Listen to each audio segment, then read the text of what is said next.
आपण पत्रकार आहेत ना, आपल्याला कळायला पाहिजे ना. आप आज राजधर्म निभाने की बात की क्या? राजधर्म सभी को निभाना चाहिए। ये तो खुशनसीबी की बात है कि आज आपको राज करने का मौका मिला है। आप अगर इंसाफ के साथ पब्लिक और नागरिक लोगों के साथ राजधर्म निभाएंगे तो आपको आगे भी जो है राज करने का मौका मिलेगा। और अगर राजधर्म नहीं निभाएंगे तो जाहिर बात है आप अपनी मर्ज़ी से जब तक चाहें चेयर पर रहें, ऐसा नहीं। चेयर पर तो क्या है, लोग बिठाते भी हैं, लोग उतारते भी हैं।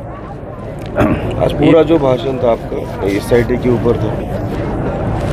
SIT का तो हमने इस्तकबाल किया है और हमारा ऐसा मानना है कि अगर उनको लगता है कि मालेगांव में कोई बांग्लादेशी है और मालेगांव में रोहिंग्याई है तो हम उनके सपोर्ट में हैं, आप उनको तलाश करो।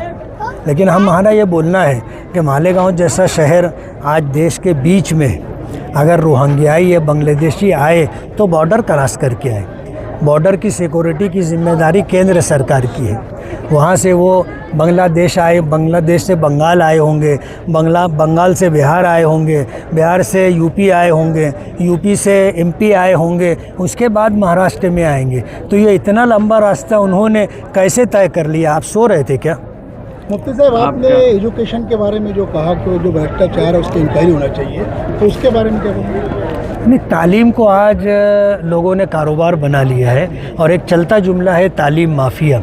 वजह उसकी यह है कि इन लोगों ने ऐसा तौर तरीका इख्तियार किया जिससे सरकार को भी चूना लगाया जा रहा है और इसी तरह जो है बच्चों के साथ भी खिलवाड़ किया जा रहा है, उनका मुस्तकबिल तबाह बर्बाद किया जा रहा है। इसलिए स्कूलों में सही मानों में तालीम देनी चाहिए, कानून की पासदारी करना चाहिए और स्कूलों में जो टीचरों का इस्तेहसाल होता है कि नौकरी देने के नाम पे 10-10, 20-20 साल उनसे काम करवा लिया जाता है और जब वैकेंसी निकलती है तो अपने करीबी लोगों को और ट्रस्ट के लोगों को लगा लिया जाता, ये काम करने वाले बेचारे भुट्टे ही भूनते रह जाते हैं। आज के दिन आप क्या मैसेज देंगे पूरे? आज तो मैंने 2 पैगाम दिया है। एक पैगाम तो ये दिया है सरकार को कि सरकार राजधर्म निभाए। हम मुल्क के वफ़ादार हैं और मुल्क के बराबर के हकदार हैं। हमें राजधर्म निभाते हुए हमें हमारा हक मिलना चाहिए। एक बात हमने दूसरा पैगाम पब्लिक को दिया है, वो पैगाम ये है कि देश में रहते हुए आप कोई गैर कानूनी काम ना करें। गैर कानूनी काम करने के बाद देर सवेर आप पर मुसीबत आ सकती है। वजह उसकी ये है कि कुछ लोग चाहते हैं कि आप गैर कानूनी काम करें और वो देखने के बाद भी नज़रअंदाज करते, और जब आप गैर कानूनी काम कर लेते हैं तो आपके दिल में खौफ, आपके दिल में दहशत आ जाती है और कार्रवाई करने के लिए सामने वालों को आपने मौका दे दिया।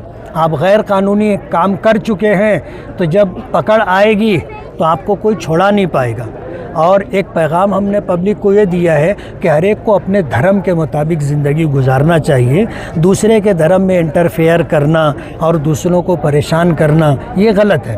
आप जिस धर्म को मानते हैं, लकुम दीन हुकुम वली दीन, हम जिस धर्म को मानते हैं हमारे लिए वो धर्म है। ना हम आपके धर्म में इंटरफेयर करें, ना आप हमारे धर्म में इंटरफेयर करें।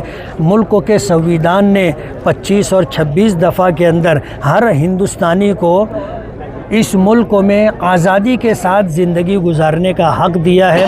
वो अपने मज़हब पर अमल करें, अपने मज़हब की तालीम हासिल करें, अपने मज़हब का प्रचार करें।